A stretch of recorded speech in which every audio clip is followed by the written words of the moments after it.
Good evening and welcome to Just the News. This is a bulletin that gives you all of the important information that's taken place around the country today without any of the drama. Today's bulletin is longer than 10 minutes because of the amount of information that we have to give to you. It's also and it remains distressing and triggering for those people who are already experiencing anxiety. Don't watch the news. Stay home and stay safe instead. Let's get straight to it. India has recorded 3,53,000 new cases in the last 24 hours. 2,812 people died in the last 24 hours alone. For the fifth consecutive day, India has now recorded more than 3 lakh cases.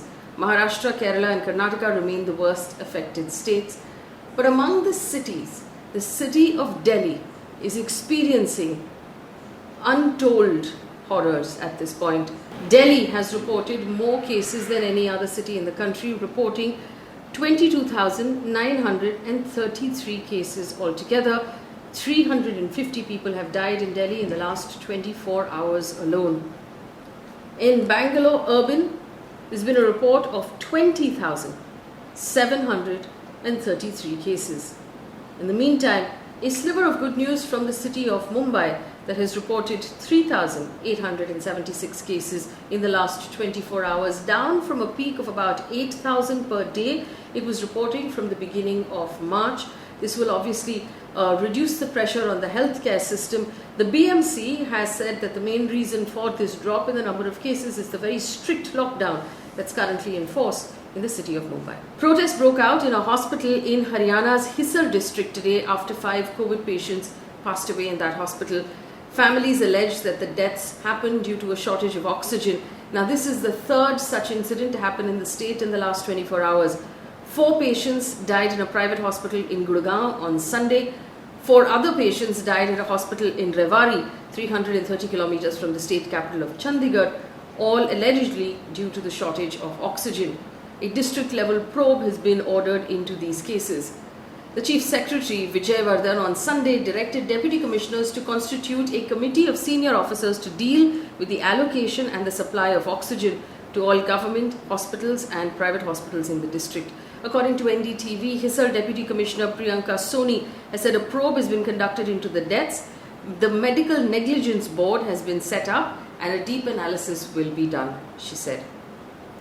In Delhi, the pain continues as calls in public for beds, for medication, for ICUs and for oxygen continues in complete desperation. According to a report from the Times of India, public parks and parking lots are now being converted into crematorium grounds in Delhi. The TOI quotes one official saying that the situation is dire. We are continuously trying to raise the capacity of cremation grounds. The second biggest cremation facility in the city, the one in Punjabi Bagh, has been reserved for COVID victims alone. In the same report, quoting a worker at a crematorium, who said that on Saturday there were 27 bodies, on Sunday there were 30 bodies before 5 p.m. With the surge of COVID-related deaths, they're running out of space and they're hopeful to manage the situation better with 20 new platforms that are being built at the park at present.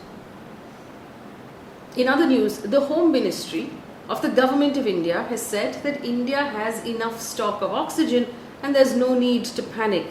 It said the issue is the transportation of the oxygen from the producing states to high demand areas, and this is according to a report by PTI that was released today. The Additional Secretary of the Ministry of Home Affairs has said that we have enough stock of oxygen. The issue is transport. And there's absolutely no need to panic for oxygen as we are trying to resolve the issue of oxygen transportation from producing states immediately. He also said the central government is monitoring the movement of oxygen carrying tankers on real-time basis using GPS and making them available to hospitals at the shortest possible time. The central government also said that the turnaround time for oxygen carrying tankers has been reduced to 1 to 2 hours from 4 to 5 days by taking the help of the Indian Air Force transport aircraft for ferrying the tankers.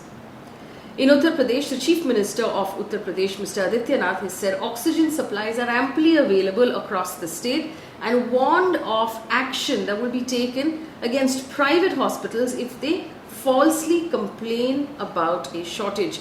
The state government claimed on Saturday that some people are trying to create panic by spreading rumors on social media about oxygen scarcity, which is not a problem in the state. The Chief of Defence Staff of India, Bipin Rawat, has briefed the Prime Minister on efforts and operations by the armed forces in assisting states and civil administration in fighting the COVID surge. Rawat informed the Prime Minister that all medical personnel of the armed forces who retired or took early retirement in the last 2 years are being asked to come back to work at COVID facilities within proximity of their current place of residence. All those who retired earlier are being requested to make their services available for consultation through medical emergency helplines, he said. He also told the Prime Minister that all medical officers on staff appointments at command, corps, division, headquarters and headquarters of the Navy and the Air Force will be employed at hospitals. The central government and the state government are battling out in the Delhi High Court. The Delhi High Court today pulled up the central government after Solicitor General Tushar Mehta said the deaths in Delhi caused by the shortage of oxygen is not because of the central government, because it's not the central government's job to supply oxygen to hospitals in Delhi. It's the state government's job. To which the bench said that it's the responsibility of both governments, centre and state, to make sure that people get oxygen in the capital. Meanwhile, oxygen supplier Inox told the court that it is supplying oxygen to 800 hospitals across the country, but it's only the ones in Delhi that are complaining. Inox said this is happening when supplies in Delhi have been cut down by the centre, and majority of its production is now being allocated to Uttar Pradesh and Rajasthan. Inox also said that from 105 metric tons of allocation to Delhi, the allocation has been cut to 80 metric tons. It also said the orders it's getting from the Delhi state government and from the central government are contrary and don't match, and it asked the court to solve for that problem. Meantime, the centre has promised exemplary action will be taken against the state of Rajasthan, where according to the oxygen supplier Inox in court, 4 of its tankers were seized by Rajasthan. The centre said consequences will follow on Rajasthan for seizing tankers. Action will be taken. This will be an example for other states. The Home Minister has said that no one should touch the tankers and a green corridor should be provided. Remember, the Delhi High Court has been approached by multiple hospitals in Delhi over the last few days over the lack of oxygen. The court is hearing a batch of petitions concerning the COVID situation in the NCR region, which remains extremely dire. In the meantime, the central government, also before the Delhi High Court, said that state governments should not procure oxygen directly from industrialists, and that should be done at a national level. Now, this is despite the severe shortage being reported across the country. Solicitor General Tushar Mehta made the submission referring to a letter written by the Delhi government to industrial Sajjan Jindal. Now, the Delhi government argued that the letter was a request for empty tankers and not for oxygen. It had in fact asked for empty tankers and any spare oxygen if Jindal had any to spare. However, the Solicitor General reiterated that spare oxygen should also be directed to the centre, pointing out that Jindal cannot possibly have any stock of oxygen as the centre has already prohibited the use of oxygen for non-medical purposes. Now, this is part of the entire clutch of petitions being heard by the Delhi High Court at this point. Niti Aayog member V.K. Paul has made a statement today asking people to wear masks inside their home as well to keep coronavirus at bay. He said, this COVID-19 situation, please do not go out unnecessarily, and even within the family, wear your mask. It's very important to wear a mask. Do not invite people into your home. The Madras High Court has severely criticized the Election Commission of India, saying that it is singularly responsible for spreading COVID-19 and murder charges should probably be imposed on it for its irresponsible behavior. The court said, you, meaning the Election Commission, are the only institution responsible for the situation that we are in today. You have been singularly lacking any kind of exercise of authority. You have not taken measures against political parties holding rallies despite every order of this court saying maintain COVID protocol. It also asked the EC whether it was living on another planet when the poll rallies were being held. Politics or no politics, whether the counting takes place in a staggered manner or it's deferred, at no cost should the counting of votes on the 2nd of May result in being a catalyst for a further surge. Public health is of paramount importance, and it is distressing that constitutional authorities have to be reminded of such a regard, said the court today. The Karnataka government and Chief Minister B.S. Yediyurappa has announced that the entire state of Karnataka, including capital Bangalore city, will be in full what he called close down from the 27th of April night for the next 14 days. This comes after Karnataka reported 34,000 cases and 143 deaths in the last 24 hours. Stores selling essential items will remain open from 6 in the morning to 10 in the morning, after which they will be closed. Public transportation, including RTC buses, Bangalore Metro services, will not function. Goods can be transported from one state to another. Takeaway restaurants and home delivery of alcohol has been allowed. The government has also announced that it will provide free vaccines for people between the ages of 18 and 45, and the central government will provide free vaccines to everybody above the age of 45. Over the weekend, the government asked Twitter and other social media platforms to remove posts and links reportedly criticizing the government's handling of COVID.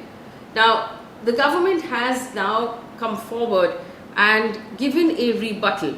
According to an article in the Tribune, Twitter said it had notified the impact account holders of its action and taken in response legal requests by the Indian government, while Facebook did not comment at all.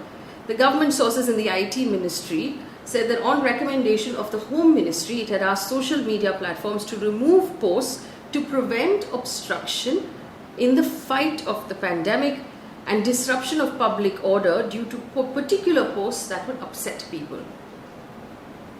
Punjab Chief Minister Arvinder Singh has said stringent measures are being taken to tackle COVID cases in the state, but the government is not proposing a lockdown. He said the situation is expected to be much worse, especially in South Punjab. This comes after Punjab reported 6,980 cases in the last 24 hours, which is its single highest day spike.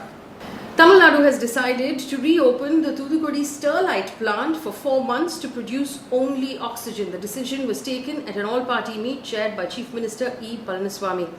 Now, the Chief Minister made a statement saying that the copper smelter plant in Thoothukudi would be allowed to reopen for 4 months only to manufacture oxygen. Under no circumstances will Vedanta be allowed to operate any other plants or use this for copper production. It's based on the oxygen requirement. The period may be extended. The electricity supply to the plant will be cut off by the government after this specified period. Now, just to remind you very quickly, back in 2018, in Tamil Nadu, the Pollution Control Board shut down this plant for environmental violations. Now, the 22nd of May in 2018, at least 13 people were killed and several others were injured when there were protests against this plant for pollution, and the state police fired at the protesters. The plant has been closed since then. The Maharashtra Cabinet Minister Nawab Malik has announced that Maharashtra will provide free vaccines to all of its citizens who are above the age of 18 in the third drive starting the 1st of May. Nawab Malik has also said the government will float a global tender to get the best vaccine at the best possible price. Several other states have also announced free vaccines, including Delhi, Odisha, Gujarat and Rajasthan. Now, there's a massive debate going on social media about whether or not the IPL that continues to play in the middle of this horrid public health catastrophe should in fact continue. Now, in an update on that, which should ideally be in our sports section, but because it has to deal with the pandemic, we brought it up to general news. 4 players have withdrawn from the IPL. Ravichandran Ashwin, who is playing with the Delhi Capitals, has withdrawn, saying his family is currently putting up a fight against COVID and he wants to support them. Other players were Andrew Tye, Kane Richardson and Adin Zampa have also pulled out. Zampa and Richardson have not yet spoken about their personal reasons for leaving. Tye said he's feared getting locked out of his own country owing to the mounting quarantine cases from India in his hometown, Perth. The BCCI, meantime, has insisted that the event will continue. They have not come in any way, they said they will not come in the way of a player who wants to leave, according to reports. Meanwhile, Australian fast bowler Pat Cummins, who plays for the Kolkata Knight Riders, has donated $50,000 to the PM Cares Fund for India's fight against COVID, specifically to buy oxygen equipment. Now, his statement was very interesting. He said, "I'm advised that the Indian government is of the view that playing the IPL while the population is in lockdown provides a few hours of joy and respite each day at an otherwise difficult time for the country. As players, we are privileged to have a platform that allows us to reach millions of people, and we can use that for good. He also appealed to other players right now who have experienced and appreciated India's hospitality to also donate to India's fight against COVID in the PM Cares Fund. Moving on to other news outside of COVID. A forest fire has been raging for 2 days in the hills of southern Mizoram, is now spreading into towns and villages of 2 neighbouring districts. According to a report by the Indian Express, firefighters of the state government, the Assam Rifles, the Border Security Force personnel and local volunteers have been trying their hardest to bring the fire under control. On Sunday, the Indian Air Force deployed 2 helicopters to control the fire as well. The fires, which started in the forests near the Lungeri town on Saturday, have impacted 10 village council areas and 3 rural development blocks in the district. We hope that the people of Mizoram are safe, but the reports now tell us so far there have been no casualties. Polling across 34 seats in the 7th phase of the West Bengal elections took place today. There was a total turnout of 75% recorded about 5:30 this evening. A few incidents of a scuffle were reported in the Asansol area where TMC candidate Sonoyi Ghosh claimed BJP activists tried to jam booths in her constituency. Again, questions of the election that continues as normal while the entire country battles the pandemic. On to business news right now. The Shapoorji Pallonji Group has filed a review petition before the Supreme Court challenging the court's verdict in which it ruled in favour of the Tata Group. The Supreme Court, in its judgment on the 26th of March, upheld the decision that the Tata Sons board was right in removing former chairman Cyrus Mistry from office. Now, Cyrus Mistry was sacked as executive chairman and director. He then approached the Mumbai branch of the National Company Law Tribunal challenging his removal. The NCLAT actually reinstated Cyrus Mistry, but Tata Sons then approached the Supreme Court, and the Supreme Court has confirmed that the decision to remove him was in fact right. Some news coming in from across the world at this point. Most of the news we have for you today is about countries across the world coming in to help India in its time of need. Following a phone call between national security advisors of the US and of India, Ajit Doval and Jake Sullivan, the US has announced it will immediately deploy supplies and other assistance to India. President of the US, Joe Biden, tweeted, "Just as India sent assistance to the US as our hospitals were strained early in the pandemic, we are determined to help India at this time of need." Australia has decided to extend immediate support as well. Australia will send oxygen, ventilators and PPE kits to India. Health Minister of Australia, Greg Hunt, has said, and I quote, "India is literally gasping for oxygen. And while we assist with national medical stockpile, their particular request is for assistance with regards to physical supply of oxygen. This will be one of the things we are looking at, in particular with the States." The UK government has announced that it will send vital medical equipment, including ventilators and oxygen concentrators, to India as part of the fight against COVID. In total, 9 airline containers loaded with supplies, including 495 oxygen concentrators, 120 non-invasive ventilators, and 20 manual ventilators will be sent to India this week. French President Emmanuel Macron has announced that France will send oxygen respiratory equipment to India in the coming days to help the country deal with the crisis. Meanwhile, German Chancellor Angela Merkel has said her government is urgently preparing a mission of support for India. Merkel said Germany stands in solidarity with India in the common fight against the pandemic.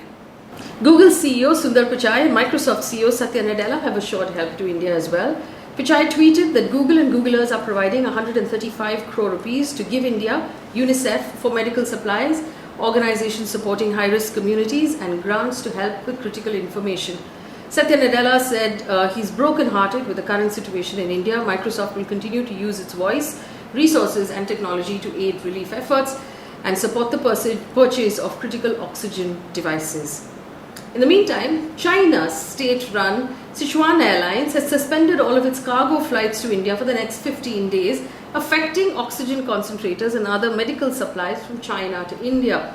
Remember, China is the main supplier of medical devices, equipment and of pharma ingredients to India. This comes after China offered to support and offered assistance to India to tackle COVID. Quick look at news coming in from the world of science and technology. NASA's mini helicopter Ingenuity on Sunday successfully completed its third flight on Mars, moving further and faster than before. Its peak speed was 6.6 feet per second. After two initial flights, during which the craft hovered over the Mars surface, the helicopter in its third flight covered 64 feet in distance. And of course, one piece of positive news before we leave you for the day. Vistara has now offered to fly doctors and nurses representing government organizations free of cost across its domestic network to help with the COVID crisis. The airline has said that due to limited availability of seats, it will accommodate medical professionals on a first-come, first-served basis. That brings us to the end of this bulletin. Thank you so much for watching. Remember, stay home, wear your mask, wear double masks, 2 masks if you can. That's what's being advised. And take care. All of the resource links of the stories that we read out to you in this bulletin are in the description of our YouTube video. Remember to subscribe to our YouTube page as well. Thanks for watching. Good night.